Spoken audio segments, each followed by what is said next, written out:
Hi. Hi. So this is our last video, and we're here to talk about managing multicultural teams. Maybe you're already doing that, and if you're not, well, we really wish that you'll get that opportunity one day, because it's a very stimulating, rewarding experience. But of course, in order to succeed, there are a few tricks, aren't there? Yes, Naoko? there are. Yeah? First of all, sharing a vision, Mm-hmm. sharing roles and rules, building trust, then a clear message. Do you have any experience that you actually managed or coached a multicultural team? Yeah, that's to be honest, that's normally when the phone rings, is when it's not working, and can you come and help? And it doesn't necessarily have to be when there are a lot of different cultures. And the most recent example, there were just two cultures in the same team, and that was a problem. Right, two cultures. Yeah. So that means two nationalities. That's right. Yeah. Which countries? So this was a Canadian company, and I worked with the leadership team in the Netherlands, in Holland.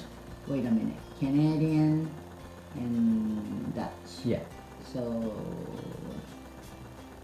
soft and hard? Yeah, I guess you could say that, yeah. We had a lovely bunch of Canadian people who were very diplomatic, very soft and gentle in their communication. And of course the Dutch, who are also lovely people, but are very direct, very hard. Yeah?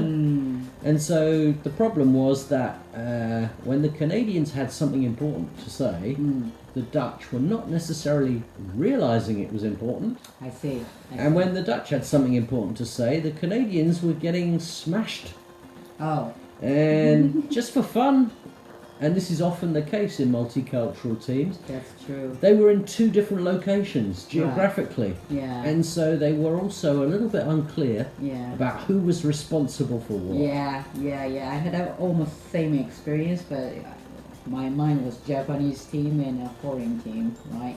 So Japanese likes to follow the rules, so there is always rules, and they know what the rules are. But on the other hand, the foreigners didn't know exist. They weren't reading the air, yes? No, they weren't leading the air, which means Japanese thought they should know. But from foreigner team says, "Well, you didn't tell me." So that's the miscommunication. Yeah, so that's the kind of things.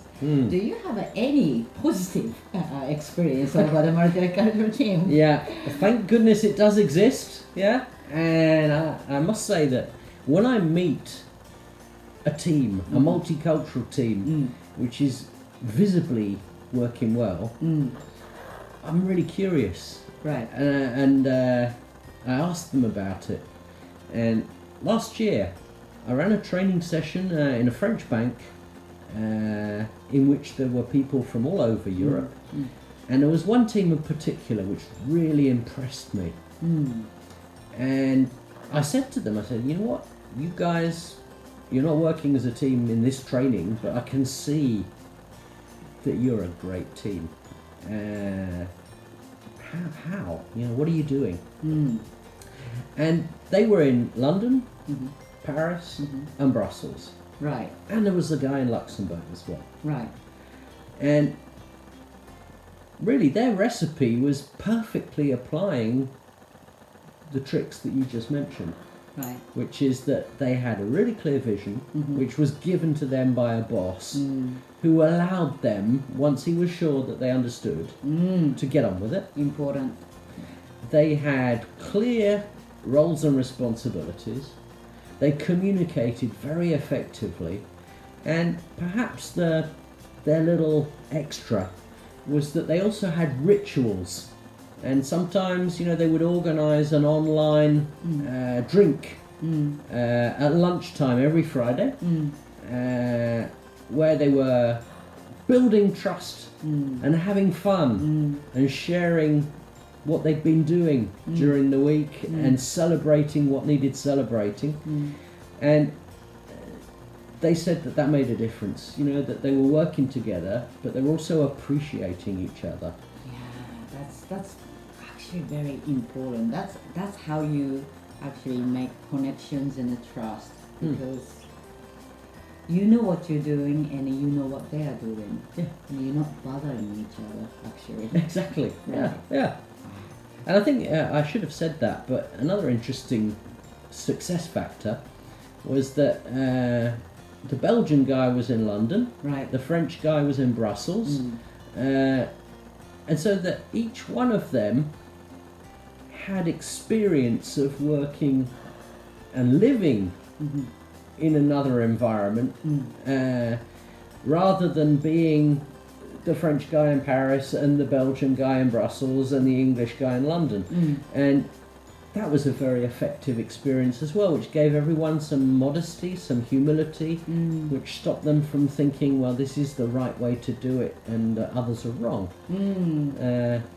It's a challenge, Yeah. but when you see that it works, it's a very positive experience. Well, I guess this is where our journey ends. Yes. We've really enjoyed delivering this content and making these videos for you, wherever you are, whoever you are. Would you like to say anything, Malcolm? Well, at the last, you just need to be who you are, but adapt, open, accept. Don't wait for somebody to open the door for you. You need to be the first one to open the door for them sometimes. Yes. We hope you've enjoyed this. We hope you've learned, and we look forward to hearing from you.